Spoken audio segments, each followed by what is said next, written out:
kabar? Saatnya Anda menyimak berita Sumatera Utara bersama saya, Auriga Agustina. Sejumlah berita menarik akan kami sajikan untuk Anda. Berikut 3 berita utama hari ini. Seorang bocah berusia 7 tahun tewas terlindas truk di kawasan Jalan M. Basir, Kecamatan Medan Marelan, Kota Medan.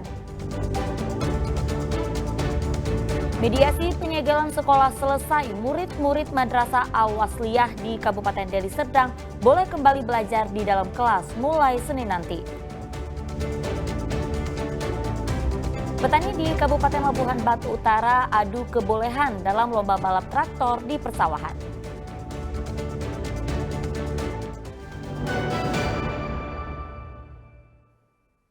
Ya, kami mulai dari Kota Medan. Seorang bocah berusia 7 tahun tewas terlindas truk di kawasan Jalan M. Basir, Kecamatan Medan Marelan, Kota Medan. Sang ibu terus memeluk jasad anaknya sambil menangis. Ibu rumah tangga ini menangis histeris sambil memeluk anaknya Alvano Alvari Lubis berusia 7 tahun. Sang bocah tewas akibat terlindas truk pengangkut barang di kawasan Jalan M. Basir, Kelurahan Rengas Pulau, Kecamatan Medan Marelan, Kota Medan. Korban tertabrak truk saat menemani orang tuanya berbelanja di pasar. Saksi mata mengatakan sebelum kecelakaan korban berboncengan sepeda motor dengan ayahnya. Tiba-tiba truk pengangkut barang yang melaju kencang dan menabrak sepeda motor tersebut. Akibatnya korban yang terpental langsung tergilas ban truk sehingga mengalami luka berat pada bagian kepala. Anak tadi sama bapak tadi mau maju ke depan, mobil itu kencang aja nabrak kagak semeter. Udah jatuh si anak sama bapak ditabrak kencang aja loh Pak. Mobilnya terus kayak nggak ada kejadian, bahkan bapaknya udah teriak-teriak sempat respon. Supirnya yang salah memang ditabrak aja. Anak umur berapa Kak? Kelas 1 SD Pak, baru masuk sekolah. Pakai baju sekolah tadi dia? Iya. Kondisinya gimana Kak? Kepalanya separuh Pak, udah lagi yang biru semua badannya Pak. Sekali kan. Kak, jadi supirnya gimana tuh, supir truk ini? Lagi ditahan itu Pak sama kornetnya. Polisi pada datang kan? Iya.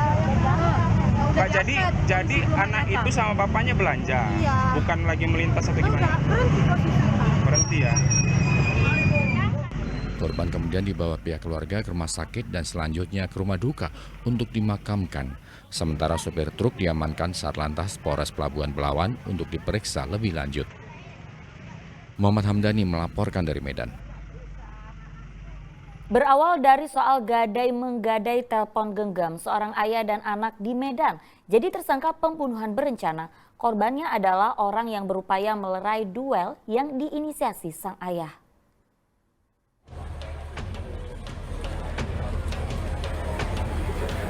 Tersangka tua Panjaitan berusia 45 tahun dan putranya Hendra Syah Putra Panjaitan 20 tahun bakal dijerat pasal pembunuhan berencana terkait kematian Wahyu Agung Pranata berusia 28 tahun.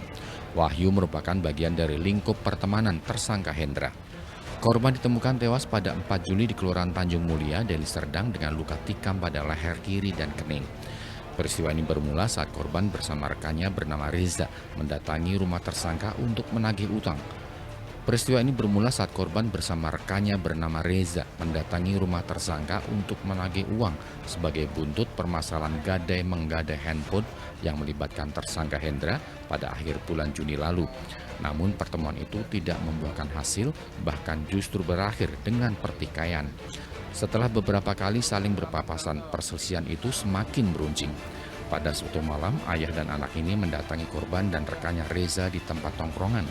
Saat bertemu, sang ayah menyuruh putranya berduel dengan teman korban.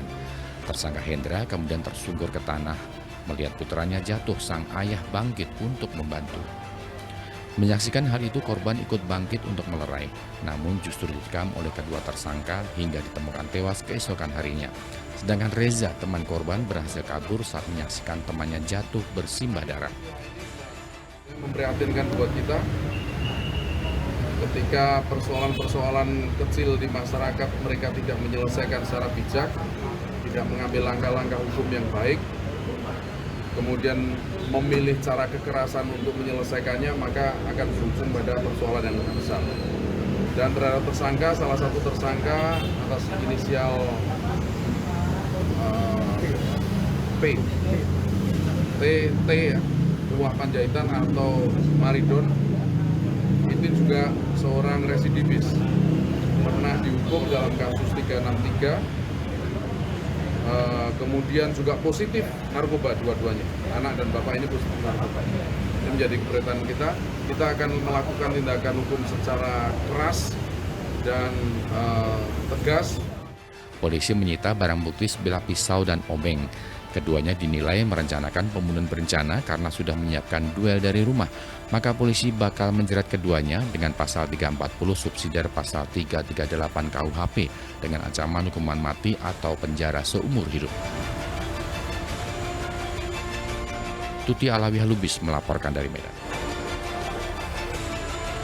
Ya, aparat Polres Asahan membekuk jaringan narkoba Malaysia Indonesia dengan barang bukti 21 kg sabu-sabu yang akan dibawa ke Aceh. Keempat tersangka yang diringkus merupakan warga asal Aceh dengan menjadikan rumah kontrakan sebagai lokasi antar jemput narkoba.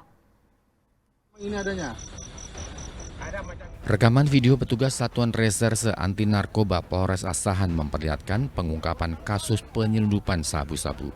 Bermula dari penangkapan seorang tersangka berinisial Z dari sebuah rumah kontrakan di desa Silobonto, Kecamatan Silau Laut, Kabupaten Asahan, polisi kemudian menemukan 2 tas ransel berisi 21 kg sabu-sabu. Saat dilakukan interogasi, tersangka mengaku akan menyerahkan sabu-sabu dari Malaysia itu kepada 3 orang yang merupakan warga Aceh. Polisi kemudian mengatur penyergapan saat serah terima sabu-sabu itu. Polisi juga mengkonfrontir kepada tersangka yang lebih dulu ditangkap. Kapolres Asahan menyatakan keempat tersangka yang ditangkap berperan sebagai kurir. Ada diduga tempat transaksi narkotika jenis sabu, di mana salah satu rumah itu digunakan sebagai tempat penyimpanan narkotika jenis sabu. Dan setelah kami dalam tersebut, benar adanya di rumah saudara MK alias BM ini. Setelah melakukan penggeledahan di rumahnya ditemukan 21 bungkus plastik teh Cina dengan berat lebih kurang 21 kg diduga berisikan narkotika sabu. Pengakuan yang bersangkutan ini bahwasanya akan ada 3 orang penjemput dari Aceh yang akan membawa barang ini kepada pesanan orang yang ada di negara Darussalam. Setelah kami tunggu, datanglah yang bertiga ini. Sabu-sabu itu sedianya akan diserahkan kepada pemesan untuk diedarkan di kota Medan dan Banda Aceh. Tuti Alawiah Lubis melaporkan dari Asahan.